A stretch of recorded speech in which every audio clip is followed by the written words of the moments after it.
A spear thrown by accident. A friend who spied for 2 years before he killed. A peace treaty signed 600 years late. These are the surnames Scotland never let go of. Some Scottish surnames didn't just compete for land. They shared blood, shared battles, sometimes shared a roof, and still ended up burying each other. 5 pairs of Scottish surnames, same cause, same century, same battlefield sometimes, but opposite endings. Stick around for the 5th one. A man got shot in the back at a meeting that was supposed to end the killing. This feud started with an inheritance and ended with a wedding. But between those 2 points, someone burned a child alive.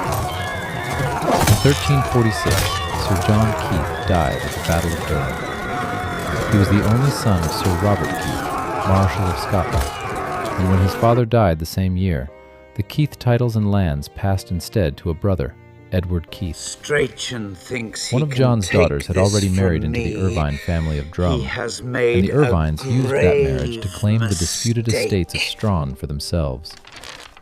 Edward Keith was not going to let that go quietly. What followed was one of the ugliest feuds in Aberdeenshire history. At one point, the Keiths captured an Irvine child and burned him to death in hot wort. The Irvines retaliated by marching on Halforest and burning Keith lands in return. In 1402, the 2 clans fought an open battle at Drum Oak. The Irvines won and drove the defeated Keiths across the River Dee at a spot still called Keith's Pot. The feud might have gone on for generations. Instead, it ended because of a pact between 2 brothers. Alexander Irvine of Drum was set to marry Elizabeth Keith, daughter of the Keith chief, as part of a negotiated peace. A marriage important enough that Alexander and his brother Robert swore an oath on the clan's own drum stone. If anything happened to Alexander before the wedding, Robert would marry Elizabeth in his place. In 1411, at the Battle of Harlaw, Alexander Irvine met Hector MacLean of Duart in single combat. They killed each other. True to the oath, Robert changed his own name to Alexander and married Elizabeth Keith exactly as promised. The lands of Strawn passed to the newlyweds, and the feud that started with a burned child ended in a wedding built on a dead man's promise. It took 600 years to make it official. In 2002, the chiefs of Clan Keith and Clan Irvine stood together on the banks of the River Dee and signed a peace treaty, closing a feud that had technically never been formally ended. A 600-year-old feud, closed by a brother keeping a promise. Would you have kept that oath if you were Robert? In 1448, the Scottish Crown handed the Montgomerys a job the Cunninghams had held for generations, the Bailiery of Cunningham. And Ayrshire spent the next 2 centuries paying for that decision. The feud escalated methodically. In 1499, Cuthbert Cunningham attacked a branch of the Montgomerys at Irvine. The Montgomerys answered by murdering 2 Cunninghams in the 1520s. In 1528, the Cunninghams burned Eglinton Castle to the ground, while the Montgomery chief and his family barely escaped with their lives. The Crown later paid the Montgomerys compensation, and they rebuilt. Then, in 1586, the feud turned personal in a way that still reads as a betrayal. A young Cunningham named David of Robertland had spent 2 years as a close friend of Hugh Montgomery, the 4th Earl of Eglinton. Welcomed into the family, riding with him, trusted completely, despite his father's warnings about the family name. On a spring day, as the young Earl crossed the River Annick near Stewarton, David Cunningham appeared at the head of roughly 50 armed horsemen. The Earl's escort fled. He didn't. He rode forward, unsuspecting, and was shot and stabbed to death by the men his own friend had brought to kill him. The Montgomerys retaliated by hunting down and killing every Cunningham without distinction they could come by, according to the family's own records. David Cunningham fled into exile at the Danish court, and it took a direct letter from the King of Denmark to even begin reconciling him with the Earl's heirs. The feud finally ended in 1661, 75 years later, when William Cunningham, by then Lord High Chancellor of Scotland, married Margaret, daughter of the 6th Earl of Eglinton. 2 centuries of arson, ambush and betrayal closed the same way the Keith-Irvine feud was, with a wedding neither side could have predicted at the start. 2 years of pretending to be a friend just to set up an ambush. Is that the coldest betrayal on this list? Or does the next one top it? If you're enjoying these two families tearing into each other, hit subscribe now. We've got 3 more showdowns coming, and the last one ends with a man getting shot in the back at a peace meeting. Every Farquharson alive today can trace the name back to one man who wasn't a Farquharson at all.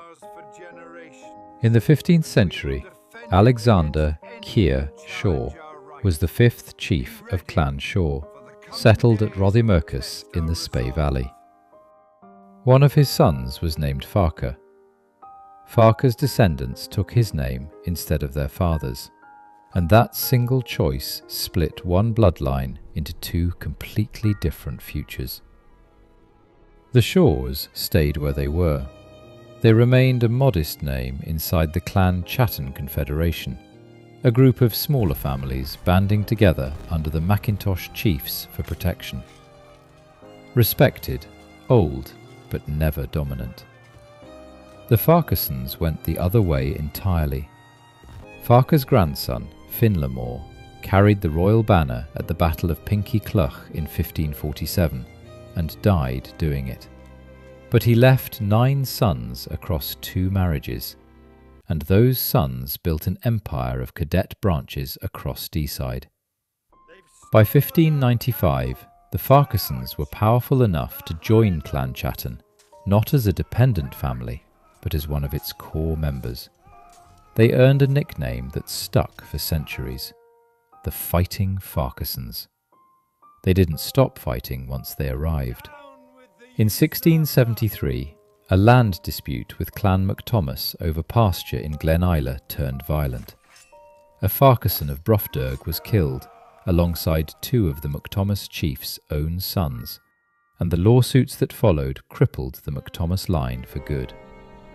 In 1716, the Farquharsons seized Braemar Castle outright from the Erskine Earls of Mar, the family that had built it specifically to keep them out. 2 branches, 1 grandfather. The Shaws stayed a footnote. The Farquharsons ended up owning the ground under Balmoral. A quick one for you. If your family name split in 2 directions like this, one staying quiet, one going all in, which branch do you think you'd have been born into?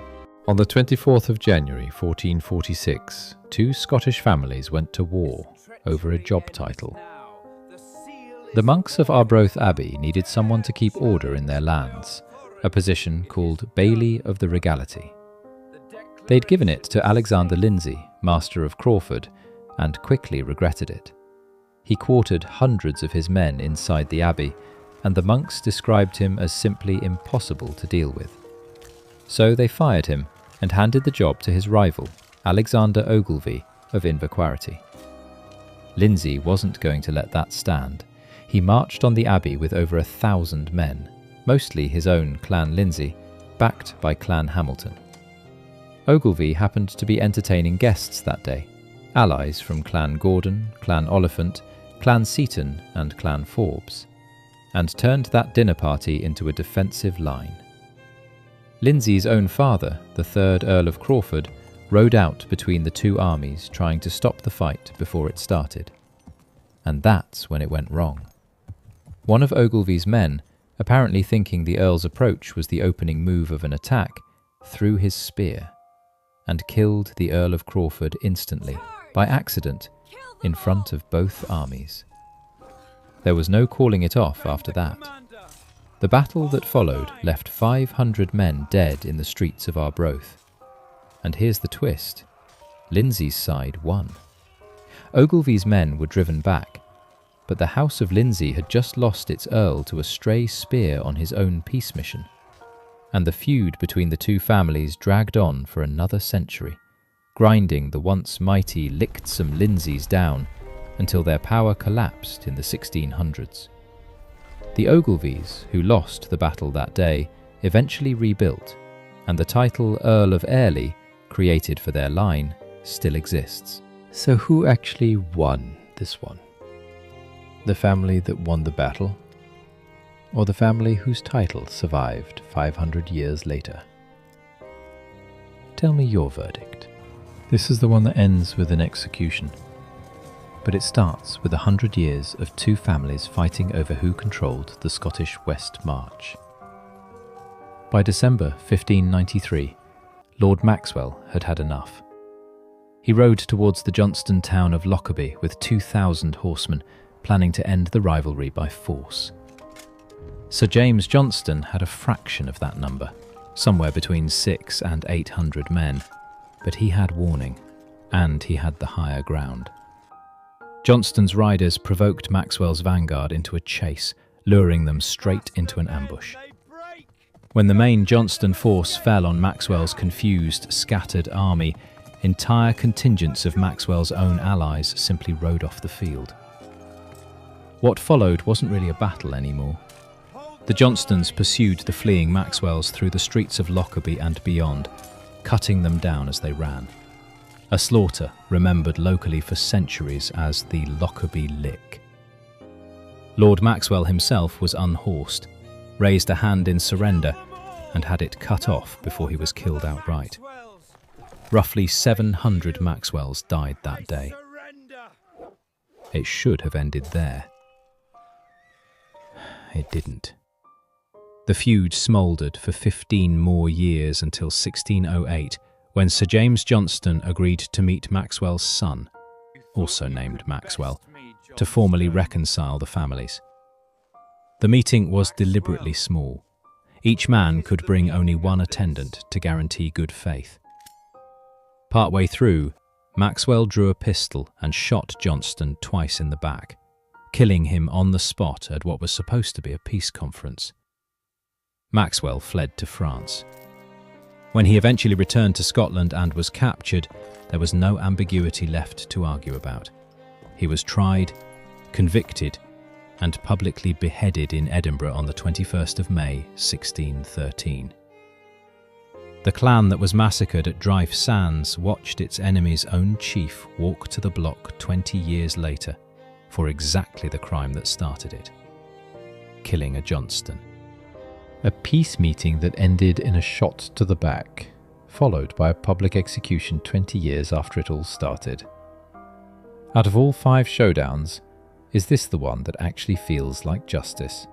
5 families, 5 different ways of settling a score.